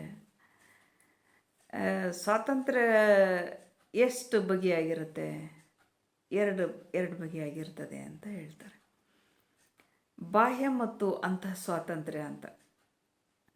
ಯಾಕಂತ ಹೇಳಿದರೆ ಇಂದು ಸಾಮಾಜಿಕ ರಾಜಕೀಯ ಅಸಮಾನತೆಗೆ ರಾಜಕಾರಣಿಗಳಲ್ಲಿ ಆಸಕ್ತಿ ಇಲ್ಲದಿರುವುದೇ ಕಾರಣ ಅಂತ ಬರೀತಾರೆ ಅದರಲ್ಲಿ. ಸ್ವಾತಂತ್ರ್ಯ ಅಂದರೆ ಎರಡು ಬಗೆಯಾಗಿರುವಂಥದ್ದು. ಬಾಹ್ಯ ಒಂದು, ಅಂತಃ ಸ್ವಾತಂತ್ರ್ಯ ಒಂದು, ಇನ್ನೊಂದು ಅಂತ. ಇಂದು ಸಾಮಾಜಿಕ ಮತ್ತು ರಾಜಕೀಯ ಅಸಮಾನತೆ ಇದೆ. ಅದನ್ನು ಸಮಾನತೆ ಎಡೆಗೆ ತರಬೇಕು ಅಂತ ರಾಜಕಾರಣಿಗಳಲ್ಲಿ ಆಸಕ್ತಿ ಇಲ್ಲ. ಆ ಕಾರಣಕ್ಕಾಗಿ ಇದು ಅಸಮಾನತೆ ಉಳ್ಕೊಂಡಿದೆ ಅಂತ ಚರ್ಚೆ ಮಾಡ್ತಾರೆ. ಯಾಕಂತ ಹೇಳಿದ್ರೆ ಪ್ರಜಾತಂತ್ರದ ಚೌಕಟ್ಟಿನಲ್ಲಿ ಪ್ರಜಾತಂತ್ರ, ಪ್ರಜಾಪ್ರಭುತ್ವ ಅನ್ನುವಂಥ ವ್ಯವಸ್ಥೆಯಲ್ಲಿ ಇವತ್ತು ನಾವು ಊಳಿಗಮಾನ ಪದ್ಧತಿಯ ಭೂತಗಳು ನರ್ತಿಸ್ತಾ ಇದ್ದಾವೆ. ಇಲ್ಲಿ ಬಾಹ್ಯ ಸ್ವಾತಂತ್ರ್ಯದ ಅವಶ್ಯಕತೆ ಇದೆ ಅಂತ ಬರೀತಾರೆ. ಯಾಕಂದರೆ ಗೋಪಾಲಕೃಷ್ಣ ಅಡಿಗ ಅವರಲ್ಲಿ ಚರ್ಚೆ ಮಾಡೋದೇನೆಂದರೆ, ಪ್ರಜಾತಂತ್ರ ವ್ಯವಸ್ಥೆಯಲ್ಲಿ ಪ್ರಜೆಗಳು ಪ್ರಭುಗಳು, ಅದಾಗಲೂ ಕೂಡ ಊಳಿಗಮಾನ ಪದ್ಧತಿ, ಜಮೀನ್ದಾರಿ ಪದ್ಧತಿ ಹಿಂದೇನಿತು ಬ್ರಿಟಿಷ್ ವಸಾಹತು ಕಾಲದ ಸಂದರ್ಭದಲ್ಲಿ ಒಂದು ಕಡೆ ವಸಾಹತು ಶಾಹಿಯಿಂದ ಜನರು ನರಳುತ್ತಾ ಇದ್ದರೆ, ಇನ್ನೊಂದು ಕಡೆ ಜಮೀನ್ದಾರಿ ಪದ್ಧತಿಯಿಂದ ನರಳುತ್ತಾ ಇದ್ದರು. ಇಂತಹ ಒಂದು ಊಳಿಗಮಾನ ಪದ್ಧತಿಯ ಭೂತಗಳು ಇವತ್ತಿಗೂ ಅಲ್ಲಲ್ಲಿ ನರ್ತಿಸ್ತಾ ಇದ್ದಾವೆ ಅಂತ ಅನ್ನಿಸ್ತಾ ಇದೆ. ಇಲ್ಲಿ ಬಾಹ್ಯ ಸ್ವಾತಂತ್ರ್ಯದ ಅವಶ್ಯಕತೆ ಇಲ್ಲ. ಅದಕ್ಕಾಗಿ ಅವಾಗ ಏನು ಅವಶ್ಯಕತೆ ಇದೆ? ಅಂತಃಸ್ವಾತಂತ್ರ್ಯ ಅಂದರೆ ಏನು ಅಂತಂದರೆ ಅದಕ್ಕೊಂದು ವ್ಯಾಖ್ಯಾನದ ರೀತಿಯಲ್ಲಿ ಬಹಳ ಅದ್ಭುತವಾದಂಥ ಒಂದು ಪದಗಳನ್ನು ಇಲ್ಲಿ ಬಳಕೆ ಮಾಡ್ತಾರೆ ಗೋಪಾಲಕೃಷ್ಣ ಅಡಿಗ ಅವರು. ಅಂತಃಸ್ವಾತಂತ್ರ್ಯ ಅಂತ ಹೇಳಿದರೆ ನಮ್ಮ ಒಳಗೇ ಇರುವಂತಹ, ಯಾಕಂದ್ರೆ ಪ್ರತಿಯೊಬ್ಬರಲ್ಲಿಯೂ ಸಹ ಮನುಷ್ಯ ದ್ವಿಮುಖ ವ್ಯಕ್ತಿತ್ವ ಅವನಲ್ಲಿ ಇರುತ್ತೆ. ಯಾವಾಗಲೂ ಕಾಮನ್ ಆಗಿ ಒಂದು ಒಳ್ಳೆಯದು ಒಂದು ಕೆಟ್ಟದ್ದು ಎರಡನ್ನೂ ಸಮನಾಗಿ ಯೋಚನೆ ಅವನ ಮನಸ್ಸಲ್ಲಿ ಬರ್ತಿರುತ್ತೆ. ಅದರ ಒಳ್ಳೆಯತನಗಳ ಹೆಚ್ಚು ಪ್ರಮಾಣ ಆದಾಗ ಅವನು ಒಳ್ಳೆಯ ಅನಿಸ್ಕೋತಾನೆ. ಕೆಟ್ಟತನಗಳಿಗೆ ಅವ ಈಡಾದಾಗ, ಅದಕ್ಕೆ ಹೆಚ್ಚು ಮನಸ್ಸು ಮಾಡಿದಾಗ ಅವನು ಕೆಟ್ಟ ಅನ್ನಿಸ್ತಾನೆ ಅಷ್ಟೇ. ಅದಕ್ಕಾಗಿ ಅವನಲ್ಲಿ ಎರಡು ಯಾವ ರೀತಿ ಸಾಮಾನ್ಯವಾಗಿ ಹೇಗಿರ್ತವೆ ಭಾವನೆಗಳು? ನೀಚ, ನಮ್ಮ ಒಳಗೆ ಇರುವಂತಹ ನೀಚ, ಸ್ವಾರ್ಥ, ಮತ್ಸರ, ಅತಿ ಆಸೆ, ಅಸಹನೆ, ಯಾವುದು ನೋಡಿದ್ರೂ ಸಹನ ಆಗೋದಿಲ್ಲ ಒಂದಿಷ್ಟು ಜನರಿಗೆ. ಅಸಹನೆ, ಇವು ಎಲ್ಲ ಗುಣಗಳನ್ನು ನಮ್ಮ ವಿವೇಕದಿಂದ ಗೆಲ್ಲಬೇಕು ಅಂತ. ಇದು ಅಂಥ ಸ್ವಾತಂತ್ರ್ಯ. ನಮ್ಮಲ್ಲಿ ವಿವೇಕ ಇದೆ, ಇದು ಯಾವುದು ಒಳ್ಳೆಯದು ಯಾವುದು ಕೆಟ್ಟದ್ದು. ಯಾಕಂದ್ರೆ ನಮ್ಮ ಮನಸ್ಸಲ್ಲಿ ಎಲ್ಲ ಥರನಾದಂಥ ನರ್ತನಗಳು ಇದ್ದಾವೆ, ಎಲ್ಲ ಥರನಾದಂಥ ನರ್ತನಗಳು ಇದ್ದಾವೆ. ಒಳ್ಳೆಯದಿದೆ, ಕೆಟ್ಟದ್ದಿದೆ. ಅದು ಇದರಲ್ಲಿ ಯಾವುದು ಒಳ್ಳೆಯದು, ಇದರಲ್ಲಿ ಯಾವುದು ಕೆಟ್ಟದ್ದು ಅನ್ನುವಂಥದ್ದನ್ನು ತಿಳ್ಕೊಳ್ಳೋಕ್ಕೆ ಭಗವಂತ ನಮಗೊಂದು ವಿವೇಕ ಅನ್ನುವಂಥದ್ದನ್ನು ಇಟ್ಟಿದ್ದಾನೆ. ವಿವೇಕ ಶಕ್ತಿ ನಮಗಿದೆ. ಅದಕ್ಕಾಗಿ ನಮ್ಮ ಒಳಗೆ ಇರುವಂತಹ ಈ ಎಲ್ಲ ದುಷ್ಟಗುಣಗಳು ಅಂತ ನಾವೇನು ಹೇಳ್ತೀವಿ, ಇವುಗಳನ್ನು ಗೆಲ್ಲೋದಕ್ಕೆ ವಿವೇಕ, ಅದಕ್ಕೆ ಶಕ್ತಿ ಇದೆ. ಅದೇನೈತಲ್ಲ ಅಂಥ ಸ್ವಾತಂತ್ರ್ಯ. ಅಂದ್ರೆ ಮನುಷ್ಯ ಸಹಜವಾಗಿ ಈ ಗುಣಗಳ ಜಾಗದಲ್ಲಿ ಎಂಥ ಗುಣಗಳವು, ನೀಚತನ, ಸ್ವಾರ್ಥ, ಮತ್ಸರ, ಅತ್ಯಾಸೆ, ಅಸಹನೆ, ಇಂತಹ ಈ ಈ ಈ ದುಷ್ಟ ಅನ್ನುವಂಥ ವಿಚಾರ ಮನಸ್ಥಿತಿಗಳು ಏನಿರ್ತಾವಲ್ಲ, ವಿಚಾರಗಳು, ಇವುಗಳಿಗೆ ವಿರುದ್ಧವಾದ ಗುಣಗಳನ್ನು ಸಮತೂಕದಲ್ಲಿ ತಂದುಕೊಂಡು, ಯಾಕಂದರೆ ನೀಚತನ ಇದ್ದಲ್ಲಿ ಒಳ್ಳೆತನವನ್ನು ಬೆಳೆಸ್ಕೊಳ್ಳೋದು, ಸ್ವಾರ್ಥ ಇದ್ದಲ್ಲಿ ನಿಸ್ವಾರ್ಥತೆಯನ್ನು ಬೆಳೆಸ್ಕೊಳ್ಳೋದು, ಮತ್ಸರ ಇದ್ದಲ್ಲಿ ನಿರ್ಮತ್ಸರತನವನ್ನು ಬೆಳೆಸ್ಕೊಳ್ಳೋದು, ಅತಿ ಆಸೆ ಇದ್ದಲ್ಲಿ ಆಸೆಯನ್ನು ಇಟ್ಕೊಳ್ಳಾರ್ದಂಗೆ ಇರೋದು, ಅಸಹನೆ ಅಂತಲ್ಲಿ ಸಹನೆಯನ್ನು ಇಟ್ಕೊಳ್ಳುವಂಥದ್ದು. ಇದೆಲ್ಲವೂ ಗುಣಗಳನ್ನು, ಈ ಎಲ್ಲ ಗುಣಗಳನ್ನು ಶಾಂತವಾಗಿ, ಗಂಭೀರವಾಗಿ, ಮಾನವೀಯವಾಗಿ, ಎಲ್ಲದಕ್ಕೂ ಪ್ರಧಾನವಾಗಿ ಮಾನವೀಯವಾಗಿ, ವಿಚಾರಪೂರ್ವಕವಾಗಿ ಬದುಕುತ್ತಾ ಪ್ರತಿಯೊಂದಕ್ಕೂ ತನ್ನ ಆತ್ಮಸಾಕ್ಷಿಯನ್ನೇ ಹೊರೆಗಲ್ಲಾಗಿ ಮಾಡಿಕೊಳ್ಳುವ ಸಾಮರ್ಥ್ಯ ಏನಿದೆಯಲ್ಲ, ಅದುವೇ ಅಂಥ ಸ್ವಾತಂತ್ರ್ಯ ಅಂತ. ನನ್ನಲ್ಲೆಲ್ಲವುಗಳು ಇದೆ. ಆ ದುಷ್ಟತನಗಳ, ಆ ದುಷ್ಟ ಸ್ವಭಾವಗಳನ್ನು ವಿವೇಕದಿಂದ ನಾವು ಗೆಲ್ಲಬೇಕು. ಅದರ ಜಾಗದಲ್ಲಿ ಅದಕ್ಕೆ ವಿರುದ್ಧವಾದ ಒಳ್ಳೆಯ ಗುಣಗಳನ್ನು ಬೆಳೆಸ್ಕೊಳ್ಬೇಕು. ಇದು ಏನಿದೆಯಲ್ಲ, ಇದು ಅಂಥ ಸ್ವಾತಂತ್ರ್ಯ. ಯಾಕಂದರೆ ಇದನ್ನು ಮಾಡಬೇಕಾದ್ರೆ ಒಂದಷ್ಟು ಪ್ರಜ್ಞಾಪೂರ್ವಕವಾಗಿಯೇ ನಾವು ವಿವೇಚನೆ ಮಾಡಬೇಕಾಗತ್ತೆ. ಶಾಂತವಾಗಿ, ಗಂಭೀರವಾಗಿ, ಮಾನವೀಯವಾಗಿ, ವಿಚಾರಪೂರ್ವಕವಾಗಿ ಬದುಕುವಂಥ ಬದುಕು ಹಿಂಗೆ ಇರಬೇಕು. ಅದರ ಪ್ರತಿಯೊಂದಕ್ಕೂ ತನ್ನ ಆತ್ಮಸಾಕ್ಷಿಯನ್ನು ಹೊರೆಗಲ್ಲಾಗಿ ಮಾಡಿಕೊಳ್ಳುವಂಥ ಸಾಮರ್ಥ್ಯ. ಪ್ರತಿಯೊಂದಕ್ಕೂ ಆತ್ಮಸಾಕ್ಷಿಯನ್ನು ಹೊರೆಗಲ್ಲ. ನಾ ಈ ಕೆಲಸ ಮಾಡ್ತಾ ಇದ್ದೇನೆ, ಇದು ಒಳ್ಳೆಯದಾ? ಹಾಂ, ಸರಿ. 4 ಜನ ಒಳ್ಳೇದಂದ್ರೂ ಕೂಡ ನಿನ್ನ ಆತ್ಮಸಾಕ್ಷಿ ಅದನ್ನು ಒಳ್ಳೇದಲ್ಲ ಅಂತಂದ್ರೆ ಅದನ್ನು ಮಾಡಿಕೊಡೋದು. ಈ 4 ಜನ ಬೈತಿರ್ತಾರೆ, ಏನಕ್ಕೆ ಬೇಕು ನಿನಗೆ, ಅದೆಲ್ಲ ಊರೆಲ್ಲ ಉಸಾಬ್ರೆ ನಿನಗೆ ಯಾರನಕ್ಕೆ ಅಂದರೂ ಸಹಿತ ಆತ್ಮಸಾಕ್ಷಿ ಇಲ್ಲ, ಇದು ಅನ್ಯಾಯ ಆಗ್ತದೆ, ಇದನ್ನು ಸರಿಪಡಿಸ್ಬೇಕು ಅಂತ ನಿನ್ನ ಆತ್ಮ ಕನಸಿದ್ರೆ ಅದನ್ನು ಮಾಡುವಂಥದ್ದು. ಇದೇನಿದೆ ಅಲ್ಲ, ಇದು ಅಂಥ ಸ್ವಾತಂತ್ರ್ಯ ಅಂತ. ಹೀಗೆ ಸ್ವಾತಂತ್ರ್ಯದಲ್ಲಿ 2 ಬಗೆ ಅನ್ನುವಂಥ ವಿಚಾರವನ್ನು ಗೋಪಾಲಕೃಷ್ಣ ಅಡಿಗ ಅವರು 5ನೇ ಒಂದು ಪಾಯಿಂಟಾಗಿ, ಅಂಶವಾಗಿ ಚರ್ಚೆ ಮಾಡ್ತಾರೆ. ಆಮೇಲೆ ಶಿಕ್ಷಣಕ್ಕೆ ಬರ್ತಾರೆ. ನಮ್ಮ ಶಿಕ್ಷಣ ಎಂಥದ್ದಾಗಿರಬೇಕು? 6ನೆಯ ಮುಖ್ಯಾಂಶ ನಾವು ನೋಡೋದಾದರೆ ಈ ಲೇಖನದಲ್ಲಿ ನಮ್ಮ ಶಿಕ್ಷಣ ಹೇಗಿರಬೇಕು, ಏನನ್ನು ಒಳಗೊಂಡಿರಬೇಕು, ಇದನ್ನು ಕುರಿತು ಬಂದಂಥ ಒಂದಷ್ಟು ಮಾತುಗಳು, ಬಹಳ ಪ್ರಬುದ್ಧವಾದಂಥ ವಿಚಾರಧಾರೆಗಳಿವೆಲ್ಲ. ಶಿಕ್ಷಣದ ಆದ್ಯತೆ ಏನಾಗಿರಬೇಕು ಅಂತ ಅನ್ನೋದಾದರೆ, ಅಂಥ ಸ್ವಾತಂತ್ರ್ಯ ಲಭಿಸಲು ತಕ್ಕ ಸಂಸ್ಕಾರವನ್ನು ಶಿಕ್ಷಣ ಕೊಡಬೇಕು ಅಂತ. ಈಗ ಮನುಷ್ಯ ತನ್ನಲ್ಲಿರುವ ದೋಷಗಳಿಂದ ಹೊರಗೆ ಬಂದು ತನ್ನಲ್ಲಿರುವ ದೋಷಗಳನ್ನು ಅಲ್ಲೇ ಕಡಿಮೆ ಮಾಡಿ, ಅದರ ಜಾಗದಲ್ಲಿ ಗುಣಗಳ ಯಾವಿದ್ದಾವೆ, ದೋಷಗಳಿಂದ ಮುಕ್ತನಾಗಿಯೂ ಗುಣಗಳಿಂದ ಯುಕ್ತನಾಗಿಯೂ ತನ್ನನ್ನು ತಾನು ಸ್ವತಂತ್ರಗೊಳಿಸ್ಕೊಳ್ಳುವಂಥ ಮಾನಸಿಕ ಸಿದ್ಧತೆ, ವಿವೇಕ ಏನಿದೆಯಲ್ಲ, ಅಂಥ ಸ್ವಾತಂತ್ರ್ಯವನ್ನು ಕೊಡುವಂಥ ಒಂದು ತಕ್ಕ ಸಂಸ್ಕಾರವನ್ನು ಕೊಡುವಂಥದ್ದು ಶಿಕ್ಷಣ ಆಗಬೇಕು.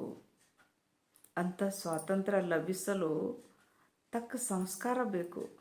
ಆ ಸಂಸ್ಕಾರವನ್ನು ಶಿಕ್ಷಣ ಒದಗಿಸಬೇಕು ಅಂತ. ಬಹುದೊಡ್ಡ ಜವಾಬ್ದಾರಿ ಶಿಕ್ಷಣ ಕ್ಷೇತ್ರಕ್ಕಿದೆ ಅಂತ ಕವಿ ಅಡಿಗ ಅವರು ಬರೀತಾರೆ. ನಿಜನೂ ಕೂಡ ಅದು. ಯಾಕಂದ್ರೆ ನಮ್ಮಲ್ಲಿ ಪಠ್ಯವನ್ನು ಹಚ್ತೀವಿ ನಾವು. 3 ವರ್ಷ ಒಬ್ಬ ವಿದ್ಯಾರ್ಥಿ ಕಲಿತು ಹೋಗ್ತಾನಂದರೆ ಅವನಿಗೆ ಎಷ್ಟಿಲ್ಲ ಎಷ್ಟು ಒಂದಷ್ಟು ಅವನಲ್ಲಿ ವ್ಯಕ್ತಿತ್ವದಲ್ಲಿ ವಿಕಾಸ ಆಗೋ ಅಂಥವುಗಳನ್ನು ಒಂದಷ್ಟು ನಾವು ಅಳವಡಿಸ್ಬೇಕಾಗತ್ತೆ.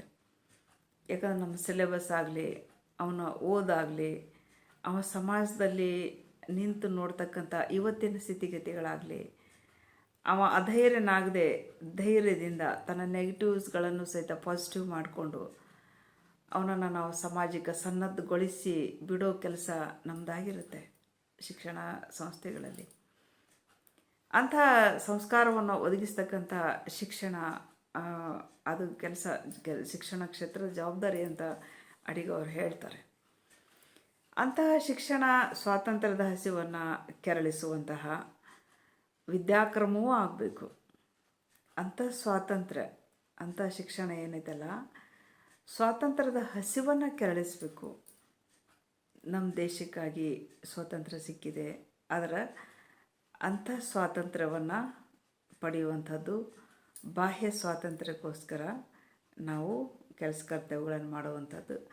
ಹೀಗೆ ಇಲ್ಲೇನಿದೆ ಅಂತ ಹೇಳಿದ್ರೆ, ಒಬ್ಬ ಅಂತಹ ಸ್ವಾತಂತ್ರ್ಯದ ಹಸಿವನ್ನು ಕೆರಳಿಸುವಂತಹ ವಿದ್ಯಾ ಒಂದು ಕ್ರಮ ನಮ್ಮಲ್ಲಿ ಆಗಬೇಕು. ಅಂಥ ಸಂಸ್ಕಾರ ನಮ್ಮ ಶಿಕ್ಷಣದಲ್ಲಿ ಇರಬೇಕು.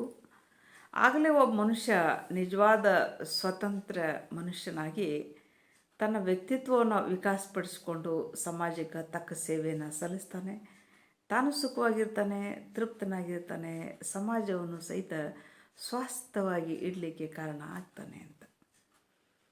ಯಾಕಂದ್ರೆ ಅಂತಃಸತ್ವದ ಈ ಮನುಷ್ಯ ಸಹಜ ದೋಷಗಳಿಂದ ಹೊರತುಪಡಿಸ್ಕೊಳ್ಳೋದು ಹೇಗೆ, ಆ ಜಾಗದಲ್ಲಿ ಗುಣಗಳನ್ನು ನಾವು ಹೇಗೆ ಆ್ಯಡ್ ಮಾಡ್ಕೋಬೇಕು, ಹೆಂಗೆ ಶಾಂತವಾಗಿ, ಗಂಭೀರವಾಗಿ, ಪ್ರಜ್ಞಾಪೂರ್ವಕವಾಗಿ ಈ ಪ್ರಕ್ರಿಯೆಯನ್ನು, ಈ ಒಂದು ವಿವೇಚನೆಯನ್ನು ತಂದು ಕೊಡುವಂತಹ ಒಂದು ಸಂಸ್ಕಾರ ಶಿಕ್ಷಣದಲ್ಲಿ ಇದ್ದಾಗ ಮಾತ್ರ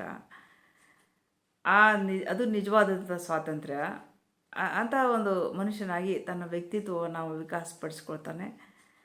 ವ್ಯಕ್ತಿ ವಿಕಾಸದ ಜೊತೆಗೆ ಸಾಮಾಜಿಕ ವಿಕಾಸ ಆಗುತ್ತೆ.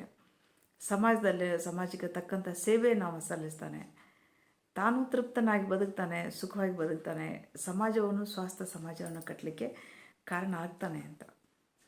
ಯಾಕಂದರೆ ಇವತ್ತು ಸೈಕಾಲಜಿ ಮತ್ತು ಸೋಷಾಲಜಿ ಅಭ್ಯಾಸ ಮಾಡೋಕ್ಕೆ ಮುಂಚೆ ಸೈಕಾಲಜಿ ಅಭ್ಯಾಸ ಮಾಡಬೇಕು ಅಂತ ಎಷ್ಟೋ ವಿದ್ವಾಂಸರು ಹೇಳ್ತಾರೆ.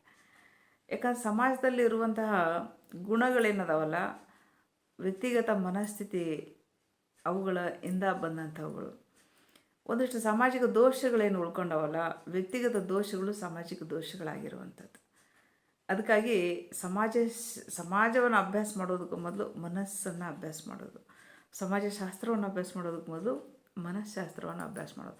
ಈ ಪ್ರಕ್ರಿಯೆಯನ್ನು, ಇಂಥ ಒಂದು ಸಂಸ್ಕಾರವನ್ನು, ಮಾನಸಿಕ ಸಂಸ್ಕಾರವನ್ನು ಕೊಡುವಂಥದ್ದು ಶಿಕ್ಷಣದ ಒಂದು ಮೂಲ ಉದ್ದೇಶ ಆಗಿರಬೇಕು.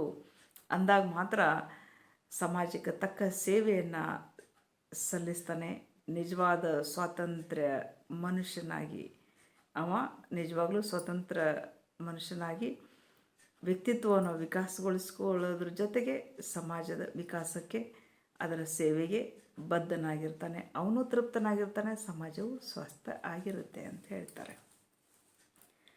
ಭಾಳ ಪ್ರಬುದ್ಧವಾದಂಥ ಒಂದು ವಿಚಾರಧಾರೆ ಗೋಪಾಲಕೃಷ್ಣ ಅಡಿಗ ಅವ್ರದ್ದು ಶಿಕ್ಷಣ ಕ್ಷೇತ್ರದಲ್ಲಿ. ಆದರೆ ಇವತ್ತೇನಿದೆ, ಇದು ಆಗಬೇಕು ಅಂತ ಆಸೆ ಅವರಿಗೆ. ನಿಜವಾದ ಸ್ವಾತಂತ್ರ್ಯ ಇನ್ನೂ ಬರಬೇಕಾಗಿದೆ. ನಾವು ಕನಸು ಕಾಣ್ತಕ್ಕಂಥ ಇಂಥ ನಿಜವಾದ ಸ್ವಾತಂತ್ರ್ಯ ಇನ್ನೂ ಬರಬೇಕಾಗಿದೆ.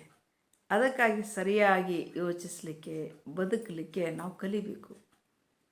ಇಂಥ ನಿಜವಾದ ಸ್ವಾತಂತ್ರ್ಯವನ್ನು ಪಡಿಬೇಕಂದ್ರೆ ಇನ್ನು ನಾವು ಸರಿಯಾಗಿ ಸ್ವಾತಂತ್ರ್ಯ 1947ಕ್ಕೆ ಬಂದಾಯಿತು ಸ್ವಾತಂತ್ರ್ಯ.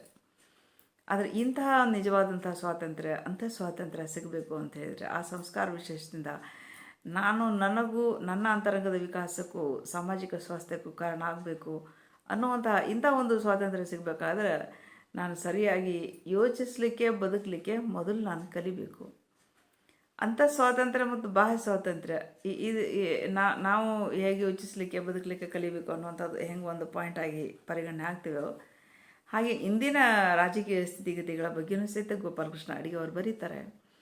ಅಂಥ ಸ್ವಾತಂತ್ರ್ಯ ಮತ್ತು ಬಾಹ್ಯ ಸ್ವಾತಂತ್ರ್ಯ ಎರಡೂ ಬಗೆಯ ಸ್ವಾತಂತ್ರ್ಯಗಳ ಇರುವಂತಹ ಪ್ರತಿನಿಧಿಗಳ ಆಯ್ಕೆಯನ್ನು ಮಾಡ್ತಕ್ಕಂಥ ಬಹುದೊಡ್ಡ ಜವಾಬ್ದಾರಿ ಪ್ರತಿಯೊಬ್ಬ ಪ್ರಜೆಯ ಮೇಲೂ ಇದೆ ಅಂತ ಬರೀತಾರೆ.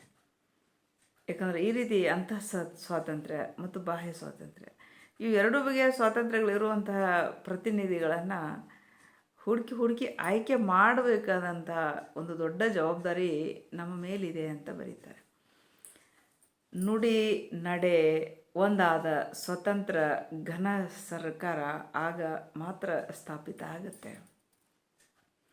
ಯಾಕಂದ್ರೆ ಅಂಥ ಸ್ವಾತಂತ್ರ್ಯ ಬಾಹ್ಯ ಸ್ವಾತಂತ್ರ್ಯದ ಎರಡೂ ಬಗೆಯ ಸ್ವಾತಂತ್ರ್ಯಗಳನ್ನು ಇಟ್ಕೊಂಡಂತಹ ಪ್ರಬುದ್ಧರಾದಂತಹ ಪ್ರತಿನಿಧಿಗಳನ್ನು ನಾವು ಆಯ್ಕೆ ಮಾಡಿದಾಗ ಮಾತ್ರ ಆಯ್ಕೆ ಮಾಡುವಂಥ ಜವಾಬ್ದಾರಿ ಬಹುದೊಡ್ಡ ಜವಾಬ್ದಾರಿ ನಮಗಿದೆ. ಅಂತಹ ಪ್ರತಿನಿಧಿಗಳನ್ನು ನಾವು ಆಯ್ಕೆ ಮಾಡಿದಾಗ ನುಡಿ ನಡೆ ಒಂದಾದಂತಹ ಸ್ವತಂತ್ರ ಘನ ಸರ್ಕಾರ ಸ್ಥಾಪಿತ ಆಗುತ್ತೆ. ಆ ಸರ್ಕಾರ ಏನು ಹೇಳ್ತದೆ ಅದನ್ನು ಮಾಡ್ತದೆ, ಅಂಥ ಸರ್ಕಾರ ನಮಗೆ ಸಿಗ್ತದೆ ಅನ್ನುವಂಥ ಒಂದು ಆಶಯವನ್ನು ಅದರಲ್ಲಿ ಗೋಪಾಲಕೃಷ್ಣ ಅಡಿಗ ಅವರು ಬರೀತಾರೆ. ನಮ್ಮ ದೇಶದಲ್ಲಿ ಅಂತಹ ಸಂದರ್ಭದೊಳಗೆ ಅಂಥ ಸ್ವಾತಂತ್ರ್ಯ ಬಾಹ್ಯ ಸ್ವಾತಂತ್ರ್ಯ ಎರಡೂ ಇದ್ದಂಥವ್ರನ್ನ ನಾವು ಆಯ್ಕೆ ಮಾಡಿ ಕಳಿಸಿದ್ವಿ ಅಂತ ಹೇಳಿದರೆ ಆಡಳಿತ ಮಾಡ್ರಿಯಪ್ಪ ಅಂಥೇಳಿ ಅಂಥವರಿಂದ ಮಾತ್ರ ನುಡಿ ನಡೆ ಒಂದಾದಂಥ ಒಂದು ಸ್ವತಂತ್ರ ಘನ ಸರ್ಕಾರ ಸ್ಥಾಪಿತ ಆದಾಗ ನಮ್ಮ ದೇಶದಲ್ಲಿ ಪ್ರತಿ ದಿನವೂ ಸ್ವಾತಂತ್ರ್ಯೋತ್ಸವನೇ ಆಗುತ್ತೆ. ದಿನವೂ ಸ್ವಾತಂತ್ರ್ಯೋತ್ಸವ. ಯಾಕಂದ್ರೆ ನಾವು ಸಂಪೂರ್ಣ ಪ್ರಬುದ್ಧ ಪ್ರಜ್ಞಾಪೂರ್ವಕ ಪ್ರಜ್ಞಾವಂತ ಸ್ವತಂತ್ರ ನಾಗರಿಕರು ನಾವು ಆಗಿರ್ತೇವೆ ಆಗ. ಅದಕ್ಕಾಗಿ ಈ ಧ್ವಜವಂದನೆ ಮಾಡೋದು, ಭಾಷಣ ಮಾಡೋದು, ಸಿಹಿ ಹಂಚುವಿಕೆ. ಯಾಕಂತ ಹೇಳಿದ್ರೆ ಧ್ವಜವಂದನೆ ಮಾಡ್ತೀವಿ. ನಮ್ಮ ದೇಶದಲ್ಲಿ ನಾವೆಲ್ಲರೂ ಪ್ರಬುದ್ಧರಾದಾಗ ಪ್ರತಿದಿನವೂ ನಮಗೂ ಸ್ವಾತಂತ್ರ್ಯೋತ್ಸವವೇ ಆಗ್ತದೆ. ನಾವು ಧ್ವಜವಂದನೆಯನ್ನು ನಾವು ಮಾಡ್ತೇವೆ. ಅದರ ಧ್ವಜವಂದನೆ ಮಾಡೀವಿ ಅಂಥೇಳಿ ಭಾಷಣ ಮಾಡೋದು, ಭಾಷಣ ಮಾಡಿದೀವಿ ಆಮೇಲೆ ಸಿಹಿ ಹಂಚೋದು, ಇದು ಇಲ್ಲದೇ ಇದ್ರೂ ಸಹಿತ ನಾವು ಭಾಷಣ ಮಾಡೋದು ಸಿಹಿ ಹಂಚೋದು, ನಾವು ಭಾಷಣ ಮಾಡೋದಾಗಲಿ ಅಥವಾ ಸಿಹಿ ಹಂಚೋದಾಗಲಿ ನಾವು ಮಾಡದೇ ಇದ್ದರೂ ಸಹಿತ ನಮ್ಮ ದೇಶದಲ್ಲಿ ಪ್ರತಿದಿನವೂ ಸ್ವಾತಂತ್ರ್ಯೋತ್ಸವ ಆಗ್ತದೆ ಅನ್ನುವಂತಹ ಒಂದು ಅಭಿಪ್ರಾಯದೊಂದಿಗೆ ಈ ಲೇಖನವನ್ನು ಮುಗಿಸ್ತಾರೆ. ಆದರೆ ಈ ಒಂದು ಲೇಖನ ಏನಿದೆ, ಸ್ವಾತಂತ್ರ್ಯ ಅಂದ್ರೇನು, ಮೊದಲು ಸ್ವಾತಂತ್ರ್ಯ ದಿನಾಚರಣೆ ಬಗ್ಗೆ ಬರೀತಾರೆ.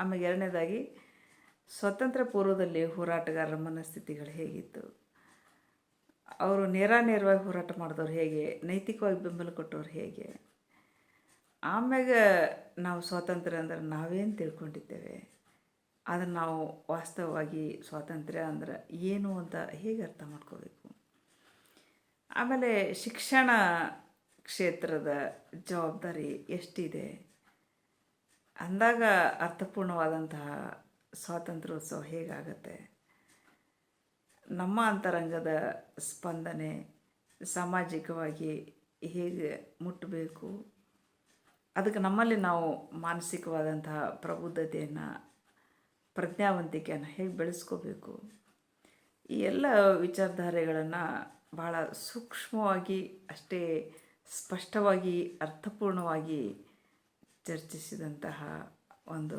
ವೈಚಾರಿಕ ಲೇಖನ ಇದು. Okay, thank you.